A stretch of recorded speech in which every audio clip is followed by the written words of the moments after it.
നമസ്കാരം. ഫുക്രിയിലേക്ക് സ്വാഗതം. സ്പെയിൻ ഉറുഗ്വയെ തോൽപ്പിച്ചിരിക്കുന്നു ലോകകപ്പിൽ. ഏകപക്ഷീയമായ ഒരു ഗോളിനാണ് സ്പെയിനിൻ്റെ വിജയം. 42ാമത്തെ മിനിറ്റിൽ ബയേന, ആദ്യ പകുതിയുടെ 42ാമത്തെ മിനിറ്റിൽ ബയേനയാണ് സ്പെയിനു വേണ്ടി ഗോളടിച്ചത്. തീർച്ചയായും സ്പെയിനിന് ഒരു പൊടിക്ക് മുൻതൂക്കം ഉണ്ടായിരുന്നു കളിയിൽ എന്ന് പറയാമെങ്കിലും ഉറുഗ്വയും നന്നായാണ് കളിച്ചത്. കാരണം നല്ല ആക്രമണങ്ങൾ ഉറുഗ്വയുടെ ഭാഗത്തു നിന്നും ഉണ്ടായിരുന്നു.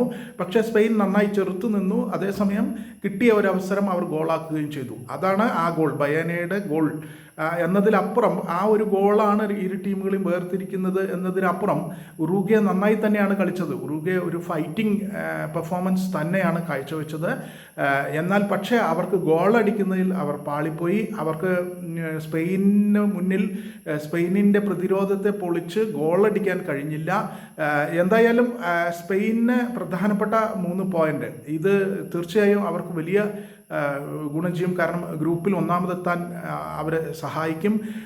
എന്തായാലും ഉറുഗ്വയ്ക്ക് വിചാരിച്ച ഒരു നിലവാരത്തിൽ, വിചാരിച്ച സ്പെയിനിനെ മറികടക്കാനുള്ള ഒരു നിലവാരത്തിൽ കളിക്കാൻ കഴിഞ്ഞില്ല.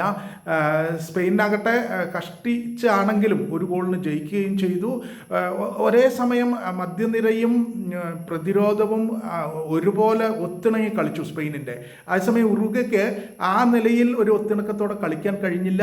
മുന്നേറ്റത്തിൽ സ്പെയിൻ കിട്ടിയ ഒരവസരം കിട്ടി, അത് അവർ അടിച്ചു. അവസരങ്ങൾ പലത് കിട്ടി, പക്ഷേ ഈ ഒരു ഗോളിലൂടെ അവർ ഉറുഗ്വയെ മറികടന്നു. തീർച്ചയായിട്ടും ഉറുഗ്വ ശക്തരായ എതിരാളി ആയിരുന്നു സ്പെയിനിന്. ഒട്ടും ചില്ലറക്കാരായിരുന്നില്ല. പക്ഷേ അവർക്ക് സ്പെയിനിനെ മറികടക്കാൻ കഴിഞ്ഞില്ല, ഗോളടിക്കാൻ കഴിഞ്ഞില്ല എന്നതാണ് യാഥാർത്ഥ്യം.